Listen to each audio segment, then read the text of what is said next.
Once upon a time, there was a prince and princess who lived in the south. They spent their days splashing around in mud puddles and chasing fireflies. One day, the queen of the castle met her Prince Charming and fell in love. The only problem was, he lived in Oregon. He asked for the queen's hand in marriage, and she accepted, and so began the prince and the princess's Northwestern adventure. Prince Charming packed up all of the queen's things, the prince and the princess, and headed off for a coast-to-coast adventure. Their first stop was Paducah, Kentucky, which was definitely the most memorable. This is where their truck seemed to have some complications and wasn't going anywhere.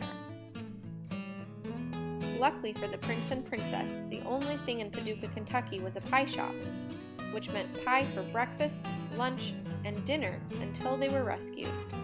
They finally got a new truck and were back on their way. They drove and drove and drove, and when they thought they could drive no longer, they finally arrived. The prince and the princess were welcomed to the West Coast by their new pirate stepbrothers. Ahoy!